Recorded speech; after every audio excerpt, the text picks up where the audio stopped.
আর গোটা রাজ্যের লড়াইয়ের ময়দান থেকে উঠে আসা আমার ভাই বোনেরা, বন্ধু, কমরেড, সাথী, সহযোদ্ধা, যারা দূরবীন দিয়ে লাল ঝান্ডা দেখতে পাচ্ছিল না, আজকে আপনাদের এই ব্রিগেডে মেহনতি মানুষের সমাবেশে তাদের বুকে কাঁপন ধরেছে। আমরা কাউকে ভয় দেখাতে আসিনি। আজকে গোটা রাজ্যে যে অবস্থা চলছে, গোটা দেশে যে অবস্থা চলছে, সেখানে খেটে খাওয়া মানুষ যারা পরিশ্রম করছে, তাদের পরিশ্রমের জায়গা ছোট হচ্ছে, খেটে খাওয়া মানুষকে খুঁটে খাওয়ার পর্যায়ে নিয়ে যাচ্ছে। আর যারা লুটে খাচ্ছে, তারা লুটের বাজার বড় করতে চাইছে। প্রতিদিন মেহনতি মানুষ, প্রান্তিক মানুষ, গরিব মানুষ, দুর্বল অংশের মানুষ, যারা মাঠে ময়দানে, খালে বিলে, খনিতে, খাদানে, রাস্তার ধারে কাজ করছে, ওরা কাজ করে। রবীন্দ্রনাথ বলেছিলেন। আজকে মোদী মমতার সরকার এই কাজ করার জায়গাটা ছোট করে দিচ্ছে। কোন কেন্দ্র সরকারের দপ্তরে, কোন রাজ্য সরকারের দপ্তরে নিয়োগ হচ্ছে না, নতুন কলকারখানা হচ্ছে না। আর যদি বা পুলিশে আর শিক্ষকে নিয়োগ হয়, সেখানে দুর্নীতির পাহাড়। সুপ্রিম কোর্ট পর্যন্ত আমাদের রাজ্যের মুখ্যমন্ত্রীর নাকে ঝামা ঘষে দিয়েছে। গত 2 বছর ধরে, 3 বছর ধরে তিনি যে ন্যাকামি করছিলেন, আজকে মানুষ বুঝতে পারছে। 26,000 জনের চাকরি গিয়েছে। আমরা দেখেছি মেডিকেল কলেজে আরজি করে ওই পিজিটির কিভাবে নৃশংসভাবে খুন হলো, ধর্ষণ হলো। লাখ লাখ মানুষ, মহিলারা, তরুণ প্রজন্মের ছেলে মেয়েরা নামলো রাজ্য জুড়ে। ইনসাফ চাই, বিচার চাই। আর কেন্দ্র রাজ্য সরকার উভয় মিলে ঠিক করলো, কলকাতা পুলিশ আর সিবিআই এক লাইনে দাঁড়িয়ে গেল, বললো আইনে বিচার হবে না, লাইনে চলবে। যারা বলেছিল এই বৈশাখ মাসে তপ্ত গরমে দুপুর বেলা ব্রিগেডে কি করে হবে, আমরা বলেছিলাম, কেউ আগে ভেবেছিল লাখ লাখ মহিলা মধ্যরাত্রে 14ই আগস্টে ইনসাফের জন্য, বিচারের জন্য, আরজি করের মাথা ধরার দাবিতে রাস্তায় নামবেন। তাহলে রাজ্য পাল্টাচ্ছে। মানুষ নিজের অধিকার বুঝে নেওয়ার জন্য, হক বুঝে নেওয়ার জন্য সোচ্চার হচ্ছে। 2011-র পরে এখানে যখনই আমরা ব্রিগেড দেখেছি, রাস্তায় কত আক্রমণ, বাড়িতে হামলা, হুমকি, যে বাসে করে এসছে তার উপরে হামলা। কলকাতায় সমাবেশ হয়েছে, নির্লজ্জ কলকাতার পুলিশকে দিয়ে সেই বাসগুলোকে ভাঙচুর করা হয়েছে। এখন আর কিন্তু সে অবস্থা নেই। দিন পাল্টাচ্ছে, তার আগাম বার্তা এসছে। কোচবিহার থেকে কাকদ্বীপ কারুর মুরদ হবে না, লাল ঝান্ডার গায়ে হাত তুলবে 2025 সাল। খেটে খাওয়া মানুষ, গরিব মানুষ, সবহারা মানুষ যখন এক কাটতে হয়, তার যে শক্তি, সেই শক্তির মোকাবিলা কেউ করতে পারে না। এজন্য আজকে বিজেপি আর তৃণমূল এই খেটে খাওয়া মানুষের ঐক্যকে ফাটল ধরাচ্ছে। মুর্শিদাবাদে যা হলো, মালদায় যা ঘটাতে চাইল, এই রামনবমী, ঈদ, জামিয়াতুল আলবিদা, জুম্মার নামাজ, তার সঙ্গে হনুমান জয়ন্তী, আমরা দেখলাম বিধানসভার মধ্যে, লোকসভার মধ্যে, জনসভাতে, প্রেস কনফারেন্সে, টেলিভিশন চ্যানেলে বসে বিজেপি আর তৃণমূল এ বলে ঠেসে দেব, ও বলে ঠুসে দেব। বিজেপি টিএমসি কে ঠুসে দিচ্ছে না, টিএমসি বিজেপি কে ঠুসে দিচ্ছে না, মেহনতি মানুষের ঐক্যকে ভাঙার জন্য চেষ্টা করছে। একটা হিন্দি সিনেমায় একটা ডায়লগ ছিল, नायक बोलছে हम तुमको पानी में डुबो के मार देंगे, ভিলেন বলছে हम तुमको पानी पिला पिला के मार देंगे। আর লোকেশনে হাততালি দেয়, কিন্তু আসলে ওই দুজনের ডায়লগ একজনই লিখে দেয়।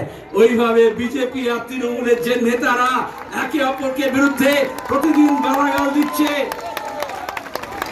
প্রতিদিন নাটক করছে, আসলে ওদের স্ক্রিপ্টটা একজনই লিখে দিয়েছে। তার নাম হচ্ছে আরএসএস এর মোহন ভাগবত। কদিন আগে এসেছিলেন এই রাজ্যে, 2026-এর নির্বাচন, তার আগে বিজেপিকে কি করতে হবে, তৃণমূলকে কি করতে হবে বলে গিয়েছেন। মুখ্যমন্ত্রী হন ইন্ডোর স্টেডিয়ামে, আর ইমাম মসজিদের মিটিং এ হোক, আর ওই বিরোধী দলের নেতা যে তৃণমূলের সাজানো আছে, যে কিষানজিকে নিয়ে এসে, মাওবাদীদের নিয়ে এসে সিদ্দিকুল্লাহ প্রতি কৃতজ্ঞ থাকবে বলে লাল ঝান্ডার মানুষকে, কমিউনিস্টদেরকে খুন করেছিল, আজকে সে মহান শাস্তি চাইছে। কেন কলকাতা পুলিশ, কেন রাজ্য পুলিশ, যারা ঘৃণার ভাষণ দিচ্ছে, যারা উস্কানি দিচ্ছে, যারা প্রতিদিন হিন্দু মুসলমানকে লড়ানোর চেষ্টা করছে, মমতা ব্যানার্জি পুলিশ মন্ত্রী, কেন একটা মোকদ্দমা হলো না ঘৃণা ভাষণের বিরুদ্ধে? আমরা এই ব্রিগেড থেকে দাবি করছি, পশ্চিমবঙ্গের বুকে সম্প্রীতি ঐক্য ভাঙার জন্য যে হিংসা ছড়াবে, এই পুলিশকে বলছি তার বিরুদ্ধে মামলা মোকদ্দমা করতে হবে। আর নাহলে আমরা গোটা রাজ্য জুড়ে সব থানায় এফআইআর করব। দেখব মমতা ব্যানার্জির পুলিশ 2011 থেকে আমাদের কর্মীদের বিরুদ্ধে মিথ্যা মামলা দিয়েছে হাজার হাজার। এখানে অনেকে আছে যারা ঘর ছাড়া হয়েছিল, জেল হয়েছিল, জরিমানা হয়েছিল, হামলা হয়েছিল, মিথ্যা মামলা হয়েছিল। আর তারপর নিজের মালিকদেরকে বলেছিলেন মমতা ব্যানার্জি, দিল্লিতে, ওয়াশিংটনে যারা বসে আছে, মুম্বাইতে যারা বসে আছে, সব ঠান্ডা করে দিয়েছি, লাল ঝান্ডা শেষ হয়ে গিয়েছে। ওরে লাল ঝান্ডা একটা 1.5 গজের কাপড়ের টুকরো না। কোন কর্পোরেট কোম্পানির ইলেকট্রাল বন্ডের টাকা দিয়ে, চিট ফান্ডের টাকা দিয়ে এই কাপড় টুকরো কেনা হয়নি। ক্ষেত মজুর, দিন মজুর, একটা হকার, বস্তিবাসী, কলোনিবাসী, উদ্বাস্তু মানুষ, শ্রমিক, অস্থায়ী শ্রমিক, যারা দিন আনে দিন খায়, দিন মজুর, যারা বিভিন্ন স্কিমে কাজ করে, যাদের কোনো নিরাপত্তা নেই, কাজের কোনো সামাজিক নিরাপত্তা নেই, যে ভূমিহীন কৃষকের জমির দাম ছিল না, তারা সবাই জোরদার, জমিদার, মালিক, পুলিশ, এই স্বাধীন ভারতের পুলিশ, বাংলার পুলিশ হোক আর ব্রিটিশ পুলিশ হোক, তার বিরুদ্ধে লড়াই করেছে, নিজের বুকের কলজের রক্ত দিয়ে এই ঝান্ডাকে লাল করেছে। আজকে শুভেন্দু বড় বড় কথা বলছে, তৃণমূলের ঝান্ডা নিয়ে, কিষানজির মাওবাদীদের ল্যান্ডমাইন আর মেশিন গান নিয়ে কি বলেছিল? মেদিনীপুরে লাল ঝান্ডা কেন, লাল ন্যাকড়াও দেখা যাবে না। আর এখন সেই তৃণমূলের ঝান্ডাকে নিয়ে ন্যাকড়া বানিয়ে অমিত শাহের পেছন মুছতে গিয়েছে বলে দল বদল করেছে। আমরা গর্বিত, আমাদের এই কর্মী বাহিনী, যাদের জন্য কোনো ছাউনি করতে হয়নি, এয়ার কন্ডিশন ক্যাম্প তো ছেড়ে দিন, তাবু ছেড়ে দিন, কোনো খানার ব্যবস্থা করা হয়নি।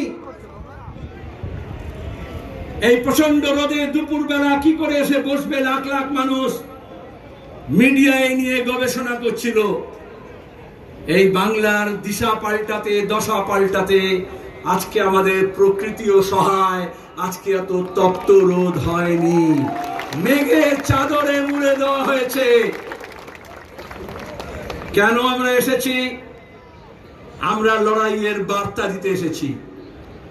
এখানে লড়াই শেষ না, আজ থেকে লড়াই শুরু।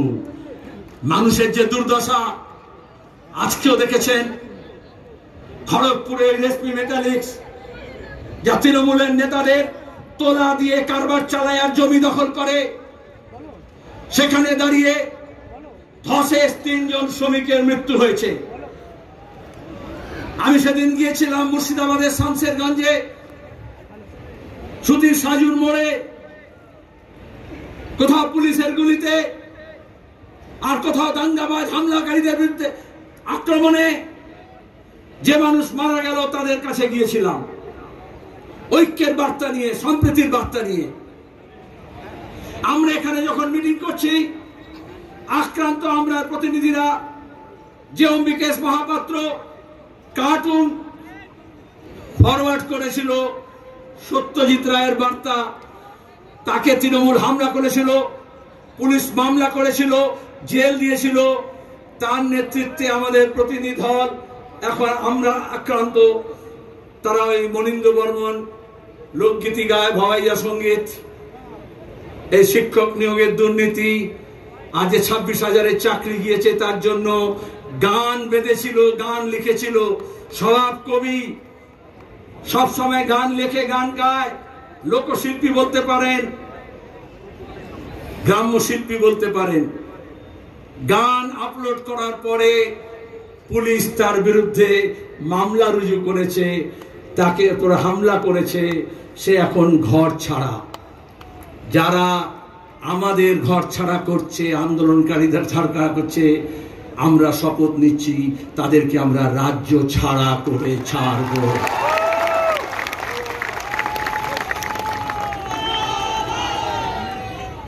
সুপ্রিম কোর্ট বলছে, দেশের আইন বলছে, প্রতিদিন মোদী সরকারকে চপটাঘাত করছে। যেভাবে সার্ভেলেন্স, যেভাবে নজরদারির ব্যবস্থা করা হচ্ছে, নাগরিকদের অধিকার কেন হচ্ছে, গণতান্ত্রিক অধিকার কেন হচ্ছে, আপনি কি খাবেন, কি পরবেন, কোন কথা বলবেন, কার সঙ্গে যাবেন, এই সব নাকি তারা ঠিক করে দেবে। আমাদের সংবিধান বলছে আমাদের অধিকার আছে প্রত্যেকের নিজের নিজের, মেরি মার্জি। সেখানে দাঁড়িয়ে আমাদের যে বৈচিত্র্য আছে, এই যে আলাদা পোশাক আছে, আলাদা খাদ্যাভ্যাস আছে, আলাদা বুলি আছে, আলাদা ভাষা আছে, আজকে একটা ফাঁসিবাদী রাষ্ট্র তৈরি করার জন্য যে না ফাঁসিবাদী ঝোঁক দেখা দিচ্ছে, আরএসএস এই কাজটা চেয়েছিল, ধর্মের উন্মাদনা তৈরি করে, ধর্মীয় ভাবাবেগ তৈরি করে একটা ধর্মীয় রাষ্ট্র করব বলে তারা গোটা দেশে, উত্তর ভারতে, মধ্য ভারতে, পশ্চিম ভারতে গত 3 দশক ধরে যে তাণ্ডব নৃত্য করেছে, গুজরাটে যে গণহত্যা করেছে, আজকে মমতার দয়ায় আর দোয়ায় সেই আরএসএস আমাদের রাজ্যে ঘর বাঁধছে আর মানুষের ঘর ভাঙছে। রাজ্যের পুলিশ, তৃণমূল কংগ্রেস, রাজ্যের প্রশাসনের মুরদ নেই এই দাঙ্গাবাজদের আটকাবে। তার জন্য লাল ঝান্ডাকে মজবুত করতে হবে, ডান্ডাগুলোকে একটু মোটা করতে হবে, তবে আমরা বুদ্ধদেব ভট্টাচার্যের ভাষায় বলতে পারবো, এ রাজ্যে যারা দাঙ্গা করতে আসবে তার মাথা ভেঙে গুড়িয়ে দেওয়া হবে। এটা রাজ্যের মুখ্যমন্ত্রী সাহস করতে পারেন না। এই বাংলার বুকে জ্যোতি বসু বলেছিলেন যে আজকে গোটা পৃথিবী মানে, যে গোটা দেশ মানে। তাকে জিজ্ঞেস করা হয়েছিল দাঙ্গা কেন হয়, জ্যোতি বসু বলেছিলেন সরকার চাইলে দাঙ্গা হয় আর সরকার না চাইলে দাঙ্গা হয় না। তাহলে ধুলাগড় বলুন, বসিরহাট বলুন, রানীগঞ্জ, আসানসোল বলুন, উত্তরবঙ্গের বিভিন্ন স্থান বলুন, এই গত বছর রিসরা বলুন, শিবপুর বলুন, মমতা ব্যানার্জি মুখ্যমন্ত্রী চেয়েছিলেন কারণ তিনি আরএসএস এর দুর্গা। আরএসএস তাকে পরিয়েছে, খাইয়েছে, লোকবল জুটিয়েছে, কর্পোরেট ফান্ড দিয়েছে, টাকা দিয়েছে, মুরব্বিয়ানা দেখিয়েছে, আর তারপরে যত সবাইকে এক কাট্টা করেছিলেন। জামাত, জমিয়ত, মাওবাদী, এসইউসি, বিজেপি সব এক হয়ে বলেছিল লাল হটাও, দেশ বাঁচাও। লাল হটেছে কিন্তু দেশ বাঁচেনি। তাই আজকে দেশ বাঁচাতে হলে আবার লাল ঝান্ডাকে মজবুত করতে হবে, উঁচু করে তুলে ধরতে হবে। এটা শুধু ব্রিগেড সমাবেশ না, কিষাণ সভা, ক্ষেত মজদুর সংগঠন, বস্তি উন্নয়ন সমিতি, সিআইটিউ কর্মীরা গত কয়েক মাস ধরে মাঠে ময়দানে খেতে খামারে কলে কারখানায় ইট ভাটা থেকে যেখানে বিড়ি বাঁধে, যেখানে মিড ডে মিলের ওয়ার্কার, যেখানে আইসিডিএস এর কর্মী, যেখানে আশা কর্মী, যেখানে বিভিন্ন স্কিম ওয়ার্কার, যেখানে বেকার ছেলে মেয়ে, যেখানে পরিযায়ী শ্রমিক, যেখানে গিগ ওয়ার্কার, তাদের সবার কাছে আপনারা গিয়েছেন। যে কৃষক ফসলের দাম পায় না তার লড়াই, যার সার কালোবাজারি হয় তার লড়াই, যে ফসল রাখার জায়গা পায় না কোল্ড স্টোরেজে তার লড়াই, যে মজুরি পায় না তার লড়াই, যে বেকার কাজ পায়নি তার লড়াই, আর যারা কাজ পেয়েও এই তৃণমূলের অপদার্থতার দুর্নীতির জন্য কাজ হারিয়েছে তাদের লড়াই। এই সব লড়াইকে মালা গাঁথার মতো করে আমাদের যেমন পুঁথি গাঁথা হয়, যেমন একটা মালা হয়, যেমন ফুলগুলোকে একটা সুতোর মধ্যে গেঁথে মালা তৈরি করা হয়, সেরকম এই ধরনের আন্দোলনগুলোকে গণ আন্দোলনের জোয়ার তৈরি করার জন্য প্রত্যেকটা আন্দোলনকে আমাদের ঐক্য একই সূত্রে গাঁথতে হবে। সেই কাজই লাল ঝান্ডা করছে।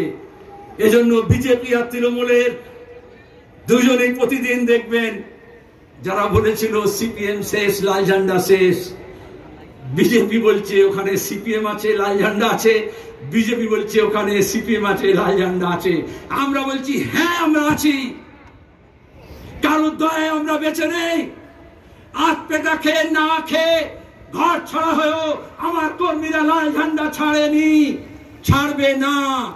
কারণ এটা একটা আদর্শ, এটা একটা লক্ষ্য। বিজেপি আর তৃণমূল এই বাংলাকে একটা লক্ষ্যহীন জায়গায় নিয়ে যেতে চাইছে, যেখানে আমাদের ইতিহাস, আমাদের সংস্কৃতি, আমাদের শিক্ষা, আমাদের ঐক্য সম্প্রীতি, আমাদের ভালোবাসার সম্পর্ক, আমাদের শান্তি, এই সবটাকে ওরা ছিঁড়ে খাবলে খেতে চাইছে। আজকের লড়াইটা হচ্ছে মানুষের দুর্দশা পাল্টানোর জন্য, আমাদের রাজ্য এবং দেশের দশা পাল্টানোর জন্য দিশা পাল্টাতে হবে।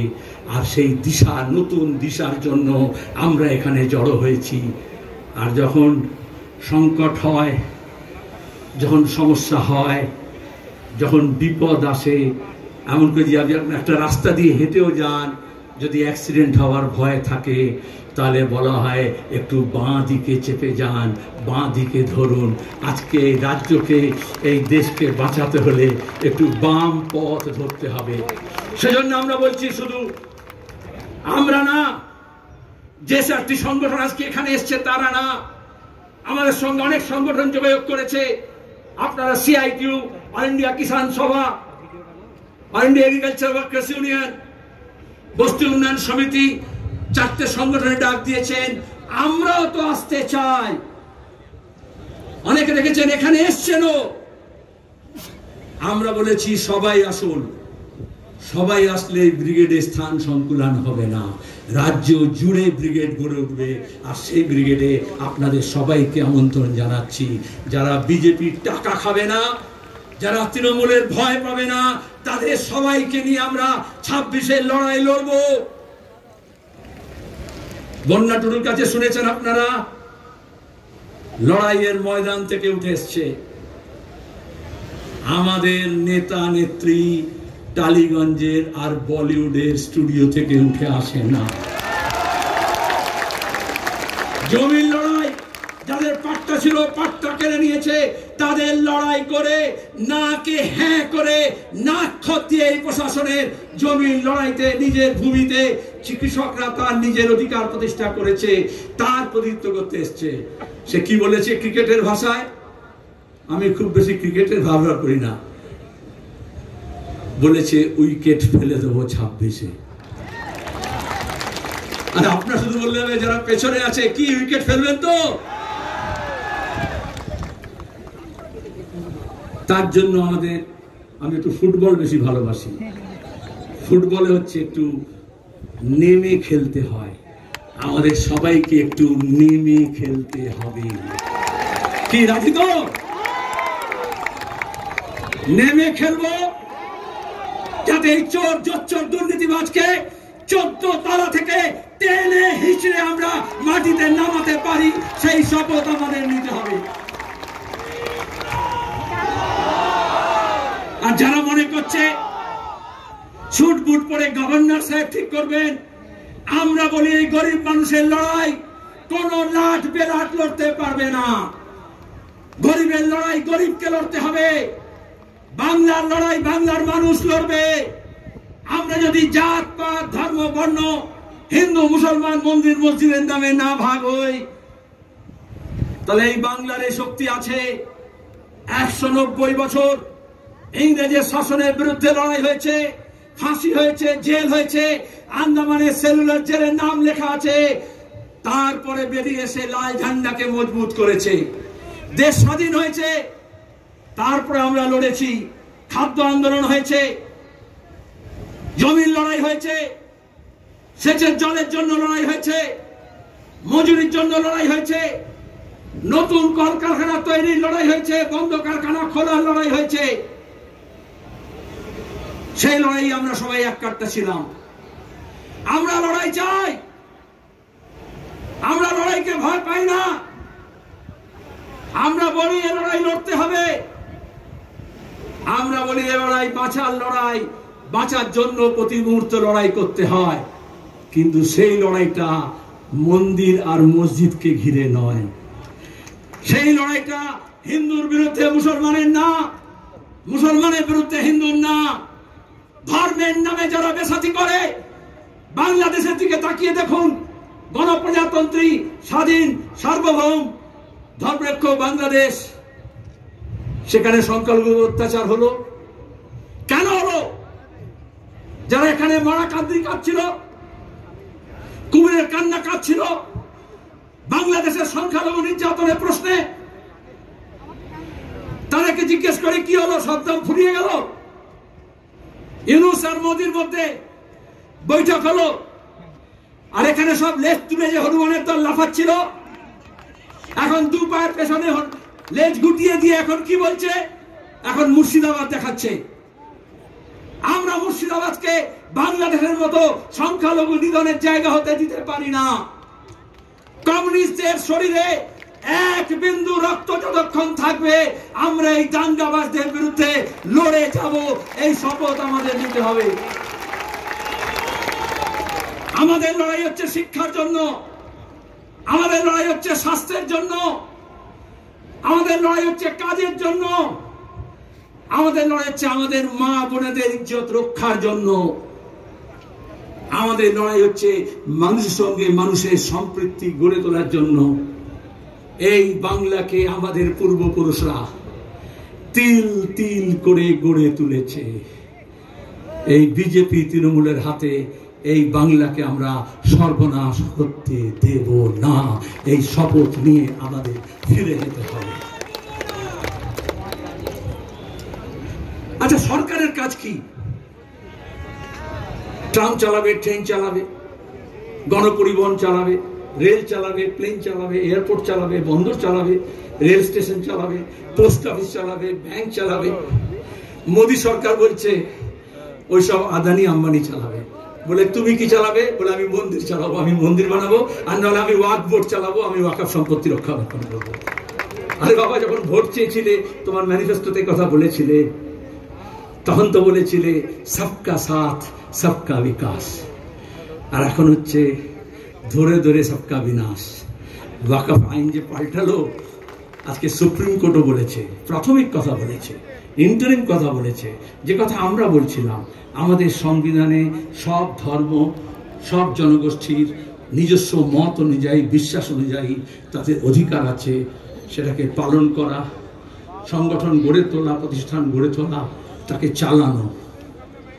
যেমন গুরুদ্বারা চলে, যেমন গির্জা চালানো হয়, যেমন এই যে তিরুপতির মন্দির দেবস্থানাম চালানো হয়, তিরুমালা দেবস্থানাম চালানো হয়। সরকার এসে বলছে ওরে বাপ রে বাপ, এখন মন্দির মসজিদে অনেক লাভ আছে, চল হট তোরা সর, আমরা এগুলোকে চালাবো। আরে তুই ট্রেনটা ভালো করে চালা না, যাতে ঠিক সময় ট্রেনটা চলে, ট্রেনের বাথরুমগুলো যাতে ঠিক মতো পরিষ্কার থাকে, আর এয়ারপোর্টগুলোকে সব আদানির হাতে না দিয়ে, বন্দরগুলোকে আদানির হাতে না দিয়ে যেটা চালানোর কথা সেটা চালান। ওরা ট্রেন বেচে দিচ্ছে, মমতা ব্যানার্জি কলকাতার ট্রাম ডিপো বেচে দিচ্ছে, বলে যা আছে। ওই অমলদার কাছে শুনলেন না, বিজেপি বলল কৃষকের আয় দ্বিগুণ করে দেবো। বাবু যতক্ষণ পারিষদগণ বলে তার শতগুণ, মমতা বলল আমি তো 3 গুণ করেই দিয়েছি। আর এদিকে কৃষক তার ফসলের দাম পাচ্ছে না, প্রতিদিন লড়াই হচ্ছে। আলু চাষিদের সর্বনাশ হয়েছে, সবজি চাষিদের সর্বনাশ হয়েছে। আমরা বেশি দামে চাল খাচ্ছি, কিন্তু ধান সংগ্রহ করছে না, চাল কল মালিকরা নিচ্ছে আর তাদের কাছ থেকে সরকার নিচ্ছে। এই তো 2 নম্বরই। হেন জায়গা নেই। নিয়োগ বলুন, এই তৃণমূল সরকারের কোনো দপ্তর নেই। চ্যালেঞ্জ দিয়ে বলছি, যেখানে দুর্নীতি হয় না, আর কাটমানি হয় না, তোলাবাজি হয় না। এই বিজেপি প্রথমে সে খুব কাটমানি তোলাবাজি বলছিল, এখন আর বলছে শুধু ভাগাভাগির ব্যাপার আছে। মমতা বলেছে 75-25, আর ওদিকে আরএসএস বিজেপি বলেছে ওই 75-এর মধ্যে 25 আমাকে দিলেও ভালো হবে। ব্যাস, তারপরে আরজি কর ভুলে যাও, কয়লা পাচার ভুলে যাও, গরু পাচার ভুলে যাও, এই যে বালি পাচার ভুলে যাও, শিক্ষক নিয়োগের দুর্নীতি ভুলে যাও, নারদে যেমন ভুলে গেছো, চিট ফান্ড যেমন ভুলে গেছো। চোখের সামনে আছে। যারা আমরা বলতাম 10 বছর আগে এই ব্রিগেডে বলেছিলাম যে তৃণমূল কংগ্রেস 2014-এ মোদী সরকার আসার পরে মুকুল রায়কে দিয়ে বাইপাস করেছে, সরাসরি যোগাযোগ করেছে। আর আজকে দাঁড়িয়ে মমতা কি বলছেন ইন্ডোর স্টেডিয়ামে? মোদী ভালো, অমিত শাহ খারাপ। এটা নতুন কথা নয়। এক সময় বলেছিলেন বাজপেয়ী ভালো, মালপোয়া খাইছিলেন তার মাকে দিয়ে, আর আদবানি খারাপ। তারপরে 2014-তে বললেন আদবানি ভালো, প্রধানমন্ত্রী হলে সমর্থন করব, মোদী খারাপ। এখন 2025-এ বলছেন মোদী ভালো, অমিত শাহ খারাপ। লিখে রাখো, 2026-এ বলবে অমিত শাহ ভালো, যোগী খারাপ। এটাকে বলে কম্পারেটিভ অ্যাকসেপ্টেন্স, তুলনামূলক গ্রহণযোগ্যতা।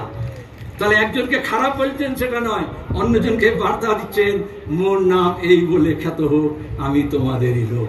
আরে আমরা অনেক আগে থেকেই জানতাম, এই জন্য মানুষকে বলছি ওদের এই হুজুগে আপনারা পা ফেলবেন না। ব্যাপক ডিজে বাজিয়ে, ব্যাপক টাকা খরচা করে, ব্যাপক রঙের তামাশা করে ওরা ধর্মকে কেন্দ্র করে রাজনীতি করতে চায়। জ্যোতি বসু আমাদের বলেছেন দুনিয়া জোড়া আমরা বামপন্থীরা বিশ্বাস করি ধর্ম যার যার নিজের নিজের, আর রাজনীতি আলাদা। ধর্ম রাজনীতিকে মেশাবেন না। বাংলাদেশে দেখেছেন ধর্ম রাজনীতি মেশালে কি হয়, উত্তরপ্রদেশে দেখছেন কিরকম বুলডোজার পলিটিক্স হয়, গুজরাটে দেখেছি কিরকম গণহত্যা হয়। আর পুলিশকে বলবো আইন অনুযায়ী, সংবিধান অনুযায়ী পুলিশের এটা দেখভাল করার কথা। পুলিশ মনে করে বাংলার এই পিসি ভাইপোকে রক্ষা করলেই হবে, কিছু করলে দেখবেন হাজার হাজার পুলিশ সব একসঙ্গে মার্চ করছে। আর কেন্দ্র বাহিনী মনে করে মোটামুটি যে চোররা তৃণমূল থেকে চুরি করে বিজেপির দিকে লাফিয়েছে, এই ডাল থেকে ওটা লেগেছে, তাকে রক্ষা করাই হচ্ছে কেন্দ্র বাহিনীর কাজ। তাহলে বাংলার মানুষকে কে রক্ষা করবে? গ্রামে গঞ্জে, ওয়ার্ডে, পাড়ায়, মহল্লায় শুভবুদ্ধি সম্পন্ন মানুষ, গণতন্ত্রপ্রিয় মানুষ, ধর্মরক্ষ মানুষ, শুধু লাল ঝান্ডার না, আরো অনেকে আছেন। তাদের সবাইকে নিয়ে আমাদের এলাকা ভিত্তিক একেবারে নজরদারি কমিটি তৈরি করতে হবে, যে এই সব হনুমানের নাচ যারা নাচবে, যারা দাঙ্গাবাজি করবে, তাদেরকে আমাদের আটকাতে হবে। সে দায়িত্ব আমাদের গ্রহণ করতে হবে। ওয়াকফের আইনের সংশোধনের বিরুদ্ধে গোটা দেশে সবাই প্রতিবাদ করছেন, শুধু বিজেপি আর ওই তৃণমূলের 5-6টা এমপি ছাড়া সবাই এককাট্টা হয়েছেন। তো কোথাও তো হাঙ্গামা হচ্ছে না, কোথাও তো দাঙ্গা হচ্ছে না। তাহলে কেন মুর্শিদাবাদে হলো? প্রশ্ন করব না, তদন্ত চাইব না। যতগুলো দাঙ্গা হয়েছে 2011-র পর থেকে আমাদের রাজ্যে একটা বিচার বিভাগীয় তদন্ত হয়নি। বিচার বিভাগীয় তদন্ত হলে এজাজকে যে পুলিশ খুন করলো, হরসুন্দর দাস আর চন্দন দাসকে যারা খুন করলো, তার দুধ কা দুধ পানি কা পানি হয়ে যাবে। কিন্তু মমতা ব্যানার্জি তদন্ত করবেন না, বিচার বিভাগে তদন্ত চাইবেন না, আর বিজেপিও চাইবে না। তাহলে হিন্দু মুসলমান কি করে হবে? আমরা চাইছি বিচার বিভাগীয় তদন্ত হোক, দোষীরা শাস্তি পাক, যারা ওখানে আক্রান্ত হয়েছে, ক্ষতিগ্রস্ত হয়েছে, লুটপাটের জন্য যাদের সর্বস্ব গিয়েছে তাদের সমস্ত ক্ষতিপূরণ দিতে হবে। প্রাণের ক্ষতিপূরণ দেওয়া যায় না, তাও তাদের ভরণ পোষণের দায়িত্ব নিতে হবে। আর বিচার বিভাগীয় তদন্ত হলে কারা ষড়যন্ত্র করলো, পেছনে কারা ছিল, ব্লুপ্রিন্ট কারা তৈরি করলো, সেই সব বেরিয়ে আসবে। নালে বিজেপি তৃণমূল দুটোই মিলে দেখবেন সূত্র মারফত খবর বলে বলছে ওই অন্য জায়গা থেকে এসছে, বাইরে থেকে এসছে। আরে যদি বাইরে থেকে আসে ধরে নি, তাহলে সীমানা পার হলো কি করে? বর্ডার ম্যানেজমেন্ট, জেলা পুলিশ প্রধান, ডিএম, এসপি আর বর্ডার সিকিউরিটি ফোর্স একসঙ্গে মিলে আইন অনুযায়ী, সংবিধান অনুযায়ী বর্ডার রক্ষা করে। তাহলে কেন হলো না? কেন ইন্টেলিজেন্স ফেল করলো? তুমি নজরদারি করো। সব থানাকে বলা হয়েছে আজকে এই সিআইটি, কৃষক সভা, বস্তি উন্নয়ন সমিতি আর ক্ষেত মজুরদের যে জমায়েত হবে তাতেই এত ভয় পেয়েছে। মমতা সার্কুলার দিয়েছে সব থানায় যে খবর নাও কারা যাচ্ছে, কিসে যাচ্ছে, সব বাস মালিকের ঠিকানা নাও, কে বাস দিয়েছে, কে গাড়ি দিয়েছে। আমি বলছি আরে ভাই, এখন তো শুধু বাস দিয়েছে, তাতেই নাম ঠিকানা জোগাড় করছো, যখন বাস দেবে তখন তুমি কি করবে? এত সার্ভেলেন্স, এত নজরদারি, তাহলে ওখানে হাঙ্গামা দাঙ্গা কে করবে? বাইরে থেকে আসবে কি ভেতর থেকে আসবে? তোমার কানের কাছে কেন নজরদারি ছিল না? আসলে পুলিশ রিফর্ম দরকার। পুলিশ রিফর্ম বামপন্থীরাই বলেছে, এ পুলিশ দিয়ে হবে না, এ দলদাস পুলিশ। গোটা দেশেই পুলিশ রিফর্ম ওভারডিউ আছে। এই রিফর্ম, ওই রিফর্ম, লেবার কোড পাল্টাও, এসব করছে। কিন্তু পুলিশ রিফর্ম করতে হবে মানুষের জন্য, পুলিশ ভিআইপির জন্য না। কেন ফায়ার ব্রিগেড যায়নি? 5 ঘন্টা আগুন লেগেছে, পাড়ার লোকজন আগুন বুঝিয়েছে। প্রশ্নের জবাব দেব না? চাইবো না? আমরা জবাব চাইছি। আর বিজেপি, তৃণমূল আর সাম্প্রদায়িক অন্ধ ভক্তদেরকে বলছি, আদম গণবি কমিউনিস্ট কবি ছিলেন, হিন্দিতে লিখতেন, একেবারে জনগণের কবি, আলপথে মেঠো পথে লিখতেন। তার একটা কবিতা ছিল, হিন্দু ইয়া মুসলমানों के एहसासात को मत छेड़िए, হিন্দু বা মুসলমানের আবেগকে নিয়ে খেলা করো না। হিন্দু আর মুসলমানের লড়াই লড়িও না। যদি লড়তে হয় তাহলে বেকারের বিরুদ্ধে লড়ো, যদি লড়তে হয় অশিক্ষার কুশিক্ষার বিরুদ্ধে লড়ো, গরিবের বিরুদ্ধে লড়ো, নিজের মাথার উপর যাতে ঠাঁই হয় সেই বাসস্থানের দাবি নিয়ে লড়ো, যাতে কাজ পায় লোকেরা, যাতে যারা চুরি করেছে, দুর্নীতি করেছে, সেই দুর্নীতিবাজরা জেলে যায়, সেই লড়াই লড়ো। আমরা আপনাদের কাছে এই কথাই বলছি। আপনাদের সমর্থন নিয়ে এখানে যারা এসছেন তারা সব নয়, আপনারা ফিরে যাবেন। প্রত্যেককে অন্তত 10 জনকে বলতে হবে এই বার্তা। 26-এর লড়াইয়ের শুরু এখান থেকে হোক। এক একজন 10 জনকে গিয়ে বলবেন সবাই। এই বার্তা গ্রামে গ্রামে রুটে যেতে হবে, পাড়ায় মহল্লায় বস্তিতে কলোনিতে লড়ে যেতে হবে। আমরা একা নই। ওরা দেখায় লাল ঝান্ডা ছোট হয়ে গেছে, দুর্বল হয়ে গেছে, একা হয়ে গেছে। এই ব্র্যাগেট প্যারেড গ্রাউন্ডে লাল ঝান্ডা ছাড়া কারোর বাপের তাকত নেই, যারা লাল ঝান্ডা সব ছাড়া এখানে ব্রিগেডে ভরাতে পারে। এখানে শক্তি প্রদর্শন করলে হবে না, নিজের পায়ের তলার মাটিটাকে শক্ত করতে হবে, মাথা উঁচু করে দাঁড়াতে হবে। আর সে লড়াই আমরা লড়ব। লড়বেন? হবে লড়াই, একসঙ্গে হবে, পেছনে হবে লড়াই।